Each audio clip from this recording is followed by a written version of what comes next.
Insya Allah para ustaz salafi kenal itu. Majelis Qasas di zaman sahabat sangat diingkari karena penuh dusta. Padahal kata ulama salafi sampai sekarang, kalau qasasnya itu cerita itu nggak ada dustanya, sama sekali tidak dilarang, bahkan baik.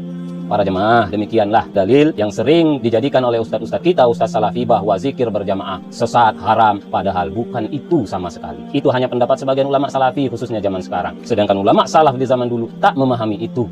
Mereka memahami yang diingkari oleh Ibnu Mas'ud adalah karena mereka cikal bakal khawarij, karena mereka di majelis itu menyampaikan qasas, cerita-cerita dusta, bukan karena berzikir berjamaah. Yang lucunya dan sangat disayangkan, bahkan sebagian ustaz salafi ada yang mengatakan inilah dalil bahwa bid'ah pertama di Islam adalah zikir berjamaah. Subhanallah. Tidak pernah ada satupun ulama salaf di 3 generasi memahami bahwa dalil tadi menunjukkan zikir berjamaah adalah bid'ah pertama. Tidak ada, ustaz. Antum saja memahami sendiri, atau mungkin ulama salafi belakangan ini dan antum taklid. Adalah hadis Ibnu Mas'ud.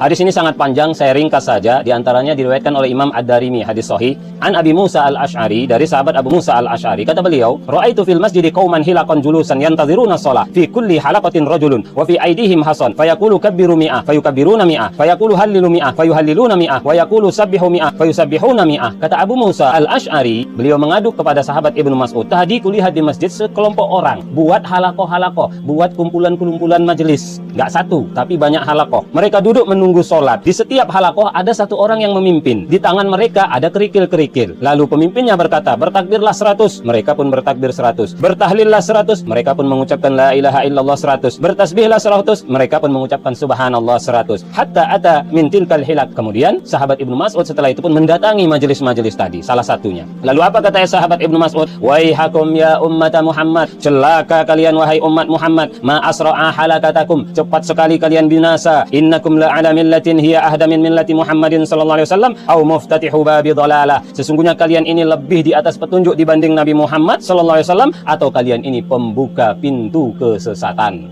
Luar biasa kerasnya beliau mengingkari orang yang berkumpul tadi yang juga berzikir. Jadi zikir itu salah satu isi dari perkumpulan itu. Isinya mereka berzikir berjamaah, tapi bukan itu yang diingkari, bukan isinya, bukan zikir dan baca Qur'annya. Tapi lihat, ketika Ibnu Mas'ud berdalil mengingkari mereka, lihat dalil yang dibawakan oleh Ibnu Mas'ud. Kata Ibnu Mas'ud di akhir hadis, "Karena inna Rasulullah sallallahu alaihi wasallam haddatsana anna qauman yaqra'una al-Qur'an la yujawizu taraqiyahum wa aimullah ma adri la'alla aktsarahum minkum." Apa kata Ibnu Mas'ud? Sesungguhnya Rasul sallallahu alaihi wasallam pernah menyampaikan hadis kepada kami bahwa nanti akan ada satu kaum yang mereka membaca Al-Quran tapi tidak melewati tenggorokan mereka. Demi Allah, aku tidak tahu, barangkali kebanyakan kaum itu adalah kalian.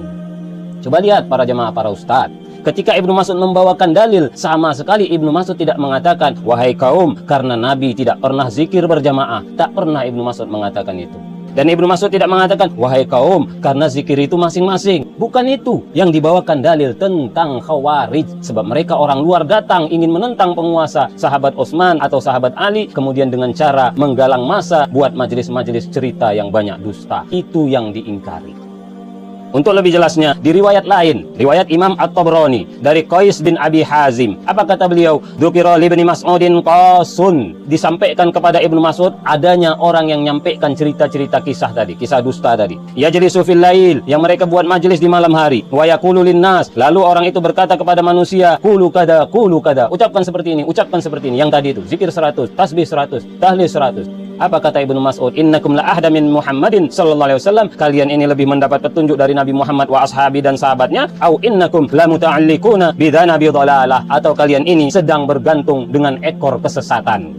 Jelas di hadis Tabrani ini disebutkan bahwa majelis itu majelis kisah qasas. Majelis yang memang pertama kali mengadakannya adalah khawarij. Itu yang dibenci dan diingkari oleh Ibnu Mas'ud. Tidak ada sedikit pun indikasi zikir berjamaah. Memang di antara amalan mereka ada zikirnya, ada zikir berjamaah, tapi bukan itu yang diingkari. Mereka juga baca Quran, bukan baca Qurannya yang diingkari, tapi majelis ini majelis yang punya misi untuk melakukan kejahatan, menyampaikan cerita-cerita dusta, qasas. Insya Allah para ustaz salafi kenal itu. Majelis qasas di zaman sahabat sangat diingkari karena penuh dusta. Padahal kata ulama salafi sampai sekarang, kalau qasasnya itu cerita itu nggak ada dustanya, sama sekali tidak dilarang, bahkan baik. Para jemaah, demikianlah dalil yang sering dijadikan oleh ustadz-ustadz kita, ustadz salafi, bahwa zikir berjamaah sesat, haram, padahal bukan itu sama sekali. Itu hanya pendapat sebagian ulama salafi khususnya zaman sekarang. Sedangkan ulama salaf di zaman dulu tak memahami itu. Mereka memahami yang diingkari oleh Ibnu Mas'ud adalah karena mereka cikal bakal khawarij, karena mereka di majelis itu menyampaikan qasas, cerita-cerita dusta, bukan karena berzikir berjamaah. Yang lucunya dan sangat disayangkan, bahkan sebagian ustadz salafi ada yang mengatakan inilah dalil bahwa bid'ah pertama di Islam adalah zikir berjamaah. Subhanallah. Tidak pernah ada satupun ulama salaf di 3 generasi memahami bahwa dalil tadi menunjukkan zikir berjamaah adalah bid'ah pertama. Tidak ada, ustadz. Antum saja memahami sendiri, atau mungkin ulama salafi belakangan ini dan antum taklid. Wa qala ad-Darimi, berkata al-Imam ad-Darimi rahimahullahu taala, akhbarana al-Hakam bin al-Mubarak qala anba'ana Amr bin Yahya qala sami'tu abi yuhaddithu an abihi qala kunna najlisu ala babi Abdullah bin Mas'ud radhiyallahu anhu qabla salatil ghadati. Telah mengabarkan kepada kami Al-Hakam bin Al-Mubarak, ia berkata telah mengabarkan kepada kami Amr bin Yahya, ia berkata aku mendengarkan ayahku menyampaikan dari ayahnya. Ia berkata, kami pernah duduk di depan pintu Abdullah bin Mas'ud radhiyallahu anhu sebelum salat subuh. Fa idza kharaja masyayna ma'ahu ilal masjid. Apabila beliau keluar, maka kami akan berjalan bersama beliau menuju masjid. Faja'ana Abu Musa al-Ash'ari radhiyallahu anhu. Maka mendatangi kami ketika itu sahabat yang lain, Abu Musa al-Ash'ari radhiyallahu anhu. Faqal, maka beliau bertanya, akharaja alaikum Abu Abdurrahman ba'd? Apakah Abu Abdurrahman, yaitu Ibnu Mas'ud, sudah keluar menemui kalian? Qulna la, kami jawab belum. Qala fajalasa ma'ana, maka beliau pun duduk bersama kami menunggu Ibnu Mas'ud radhiyallahu anhu. Falamma kharaja qumna ilaihi jami'an. Ketika beliau keluar, kami pun berdiri menyambut beliau. Faqala lahu Abu Musa, maka Abu Musa berkata kepada beliau, ya Abu Abdurrahman, inni ra'aitu anifan fil masjid amran ankartuhu. Walhamdulillah lam ara illa khairan. Wahai Abu Abdurrahman, sesungguhnya aku melihat tadi di masjid sesuatu yang aku ingkari, tetapi alhamdulillah aku tidak melihatnya kecuali kebaikan. Jadi ada kebimbangan pada diri Abu Musa. Ini kelihatannya baik, tapi di lain sisi beliau mengingkari karena ini sesuatu yang baru, namun kelihatannya baik. Maka beliau perlu bertanya kepada orang yang lebih berilmu daripada beliau. Dan jemaah sekalian, ini juga dijadikan dalil para ulama. Ketika muncul hal-hal yang baru, terlebih lagi akan memberi dampak kepada masyarakat luas, maka hendaklah kita merujuk kepada para ulama besar. Inilah teladan sahabat. Ya, kurang apa ilmu Abu Musa, tapi beliau merasa ada yang lebih berilmu, Abdullah bin Mas'ud. Beliau pun datang minta saran-saran dan pendapat Ibnu Mas'ud radhiyallahu anhu. Seperti yang telah kita jelaskan kemarin, di masa-masa fitnah tidak semua orang yang layak dijadikan rujukan, apalagi anak-anak muda yang masih terbawa emosi. Qala fama huwa, kata Ibnu Mas'ud, apa itu? Faqal, maka kata Abu Musa, in ishtafa satarahu, kalau kamu hidup kamu akan melihatnya. Qala, beliau berkata, ra'aitu fil masjidi qauman hilaqan julusan. Aku melihat di masjid satu kaum membuat lingkaran dalam keadaan duduk, yantaziruna shalah, mereka menunggu salat. Fi kulli halqatin rajulun, di setiap halqah, di setiap lingkaran ada seseorang, wa fi aidihim hasan, di tangan-tangan mereka ada batu-batu kerikil. Fayaqulu, yaitu mereka hitung zikirnya dengan batu-batu kerikil tersebut. Lalu pemimpinnya berkata, kabbiru mi'ah, bertakbirlah 100 kali. Fayukabbiruna mi'ah, maka mereka pun bertakbir bersama-sama 100 kali. Fayaqul hallilu mi'ah, lalu dia berkata bertahlillah 100 kali, itu ucapkan la ilaha illallah. Maka fayuhalliluna mi'ah, mereka pun bertahlil bersama 100 kali. Fayaqul sabbihu mi'ah, lalu pemimpinnya berkata bertasbihlah 100 kali. Fayusabbihuna mi'ah, maka mereka pun bertasbih bersama 100 kali. Qala famadza qulta lahum, kata Ibnu Mas'ud radhiyallahu anhu, lalu apa yang kamu katakan kepada mereka? Qala ma qultu lahum syai'an intidhara ra'yik. Aku tidak mengatakan, beliau menjawab, Abu Musa menjawab, aku tidak mengatakan apapun kepada mereka karena menunggu pendapatmu. Qala, maka Ibnu Mas'ud berkata, afala amartahum an ya'uddu sayyi'atihim wa dominta lahum alla yafuta min hasanatihim syai'. Mengapa engkau tidak perintahkan mereka untuk menghitung saja kesalahan-kesalahan mereka, dan engkau jamin bagi mereka tidak akan luput kebaikan mereka sedikit pun. Nggak perlu mereka hitung-hitung. Summa madha, kemudian beliau pun berlalu, yakni Ibnu Mas'ud berlalu menuju masjid. Famadaina ma'ahu, kami pun berjalan bersamanya. Hatta ata halqatan min tilkal hilaq, sampai beliau mendatangi salah satu dari lingkaran orang-orang yang sedang berzikir tersebut. Faqala ma hadzal ladzi arakum tasna'un, lalu Ibnu Mas'ud berkata kepada mereka, apa yang aku lihat kalian lakukan ini? Faqalu ya Abu Abdurrahman Hasan na'uddu bihi takbir wa tahlil wa tasbih. Mereka menjawab, wahai Abu Abdurrahman, ini adalah batu-batuan, kami hitung dengannya takbir, tahlil, dan tasbih. Qala, maka Ibnu Mas'ud menjawab, fa'uddu sayyi'atikum fa ana dhaminun alla yadhi'a min hasanatikum syai'un. Hitunglah kesalahan-kesalahan kalian, maka aku menjamin tidak akan sia-sia kebaikan kalian sedikit pun. Waihakum ya ummat Muhammadin ma asra'a halakatakum. Celaka kalian wahai umat Muhammad, betapa cepatnya kebinasaan kalian. Haula'i ashabu Muhammadin bainakum mutawafirun. Padahal mereka, para sahabat Muhammad SAW, masih banyak hidup di antara kalian. Maksudnya kenapa kalian buat-buat sendiri? Nggak bertanya kepada para sahabat Nabi Muhammad SAW. Wa hadhihi thiyabuhu lam tablah. Dan inilah pakaian beliau belum usang. Wa aniyatuhu lam tankasir. Dan bejana-bejana beliau belum pecah. Maksudnya ini belum lama kematian Nabi Muhammad SAW. Walladhi nafsi biyadih innakum la'ala millatin hiya ahda min millati Muhammadin au muftatihu babi dolalatin. Demi Allah yang jiwaku ada di tangannya, sesungguhnya kalian berada di atas agama yang lebih mendapatkan petunjuk dari agamanya Muhammad SAW, atau sebenarnya kalian sedang membuka pintu kesesatan. Artinya kalian hanya dua kemungkinan. Satu, kalian merasa lebih baik daripada Muhammad SAW, dan itu tidak mungkin. Yang kedua, kalian sebenarnya sedang membuka pintu kesesatan. Jadi satu dari dua kemungkinan. Iya. Maka Ibnu Mas'ud radhiyallahu anhu menyalahkan perbuatan yang mereka lakukan. Apa yang mereka lakukan? Zikir berjamaah. Oleh karena itu hadis ini menjelaskan kepada kita, awal mula muncul bid'ah zikir berjamaah. Zikir yang dipimpin oleh seseorang lalu diikuti oleh orang lain. Ini termasuk bid'ah, tidak ada contohnya dari Rasulullah SAW. Apalagi sehabis sholat. Andai ada satu saja hadis Nabi SAW pernah melakukan sehabis sholat, pasti akan sampai kepada kita. Kenapa? Yang hadir banyak kan di masjid. Kalau saja beliau mencuci kemaluan, bagaimana cara beliau mencuci kemaluan? Itu hadisnya sampai kepada kita. Yang melihat hanya istri beliau. Bagaimana lagi dengan zikir setelah sholat yang melihat adalah semua jamaah di masjid? Nggak mungkin nggak ada hadisnya kalau seandainya beliau pernah melakukan.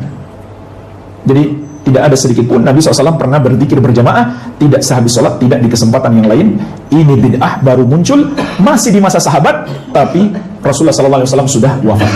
Jadi hadis ini menjelaskan tentang awal mula muncul bid'ah zikir berjamaah. Dan mari kita lihat jemaah sekalian sampai akhir hadis bagaimana dampak daripada bid'ah ini dan dampak daripada bid'ah secara umum. Iya. Dan lihat pengingkaran keras Ibnu Mas'ud terhadap mereka berbuat bid'ah di dalam agama. Ya, tapi jemaah sekalian, pengingkaran keras di zaman ini, kata Syekh Ibnu Baz rahimahullahu taala, secara umum tidak hikmah. Secara umum, mungkin ada saat khusus atau kondisi khusus. Misalkan dia penuntut ilmu, dia berbuat bid'ah, itu boleh kita peringatkan secara keras. Tapi orang-orang awam pada umumnya tidak cocok. Inilah jemaah sekalian namanya fikih dalam memahami sunnah, dalam memahami perbuatan-perbuatan salaf. Kata Syekh bin Baz rahimahullah, di zaman ini secara umum tidak cocok cara yang keras memperingatkan kaum muslimin. Dulu Ibnu Mas'ud keras karena zamannya masih belum jauh dari Rasulullah SAW, dan mayoritas yang mendominasi sahabat Ahlus Sunnah As-Sawadul A'zam, sebagaimana kita bahas kemarin. Jadi ketika mereka dikerasi, kerasa ini betul-betul salah, ini betul-betul harus ditinggalkan. Sekarang kalau kita kerasi mereka, mereka balik menyerang, memusuhi kita, mungkin menghabisi kita. Jadi kurang tepat, dan mereka membenci dakwah Ahlus Sunnah. Jadi perlu fikih dalam menerapkan apa yang diterapkan oleh salaf dahulu, yaitu mempertimbangkan maslahat dan mudarat. Maka mengamalkan sunnah harus dengan cara sunnah, jangan hanya bermodal semangat saja. Itu akan lebih banyak merusak daripada membuat perbaikan. Maka jangan heran kalau banyak orang berkesimpulan, wah salafi itu keras. Padahal itu hanya ulah segelintir orang yang tidak memahami sunnah dengan baik, hanya modal semangat. Iya. Jadi untuk mempraktikkan sunnah kita juga perlu bimbingan para ulama. Itulah cara sunnah, mencontoh sunnah, mengetahui bimbingan-bimbingan para ulama. Lihat di sini, keras sekali Ibnu Mas'ud mengingkari mereka. Tetapi itu di zaman tersebut hal yang lumrah, hal yang baik. Kalau zaman sekarang secara umum tidak tepat. Iya. Walaupun sekali lagi mungkin di kondisi-kondisi khusus itu tepat. Iya. Kalau ketika Ibnu Mas'ud mengingkari mereka, apa jawaban mereka? Wallahi ya Abu Abdurrahman, ma aradna ilal khair. Mereka bersumpah, demi Allah wahai Abu Abdurrahman, tidaklah yang kami inginkan kecuali kebaikan. Perhatikan jemaah sekalian, persis seperti jawaban ahlul bid'ah zaman sekarang. Kami kan niatnya baik, apalagi zikirnya kan baik, tahlil, tasbih, tahmid itu kan baik. Maka perhatikan jawaban orang berilmu, jawaban sahabat Nabi SAW. Qala, beliau berkata, wa kam min muridin lil khair lan yusibahu. Dan berapa banyak orang yang menghendaki kebaikan atau berniat baik, tapi dia tidak mendapatkan apa-apa. Kenapa? Caranya tidak benar. Jadi nggak cukup hanya dengan niat baik saja, harus disertai dengan cara yang mencontoh Rasulullah SAW. Kemudian beliau berkata, Inna Rasulullah SAW haddathana, sesungguhnya Rasulullah SAW telah menyampaikan kepada kami, anna qauman yaqra'una al-Qur'ana la yujawizu taraqiyahum, bahwasannya ada satu kaum yang membaca Al-Quran tapi tidak melampaui kerongkongan mereka. Nabi SAW mengingatkan kita akan munculnya orang-orang yang rajin ibadah. Di antara ibadah mereka membaca Al-Quran, mungkin juga menghafal Al-Quran, tapi tidak melampaui kerongkongan mereka. Maksudnya apa? Mereka tidak paham, hanya baca saja, hafal saja, nggak paham. Nggak paham maksudnya gimana? Tidak memahami seperti pemahaman sahabat, tapi mereka pahami sendiri. Kemudian beliau bersumpah, waimullahi la adri la'alla aktsarahum yakunu minkum, demi Allah, aku tidak tahu, mungkin kebanyakan kalian termasuk golongan tersebut. Kalian baca Quran, kalian berzikir, tapi itu nggak melampaui kerongkongan kalian. Kalian nggak ngerti apa yang kalian baca karena tidak merujuk kepada para sahabat. Tsumma tawalla anhum, kemudian beliau pergi meninggalkan mereka. Lihat jemaah sekalian, qala Amr bin Salamah, berkata Amr bin Salamah, salah seorang sahabat Ibnu Mas'ud yang hadir ketika itu, ra'aitu ammata ulaikal hilaq yutawi'unana yawma nahrawan ma'al khawarij. Aku melihat kebanyakan yang mengikuti kelompok-kelompok zikir tersebut memerangi kami pada hari peperangan An-Nahrawan, mereka bergabung bersama Khawarij. Di sini para ulama mengingatkan kita, bid'ah yang kecil akan mengantarkan kepada bid'ah yang besar. Tadinya bid'ahnya kecil, kemudian mereka bergabung dengan kelompok Khawarij, memberontak kepada kaum muslimin, kepada penguasa kaum muslimin, kepada Ali bin Abi Thalib, dan mengkafirkan kaum muslimin, kemudian menghalalkan darah kaum muslimin, memerangi para sahabat Nabi SAW, generasi terbaik di muka bumi ketika itu mereka perangi.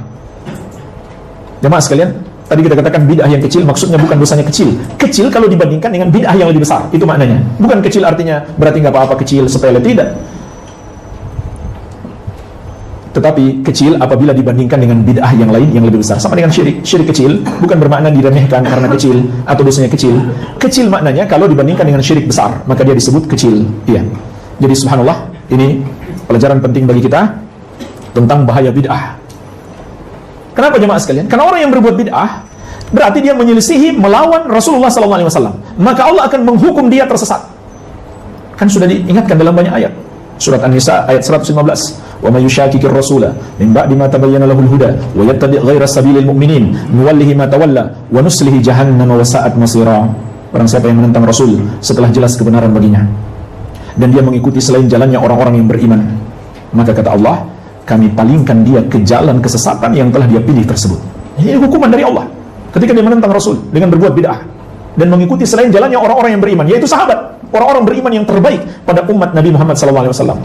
Kemudian kata Allah, dan kami akan kembalikan dia ke neraka jahanam, dan itulah seburuk-buruk tempat kembali. Begitu pula surat An-Nur ayat ke-63.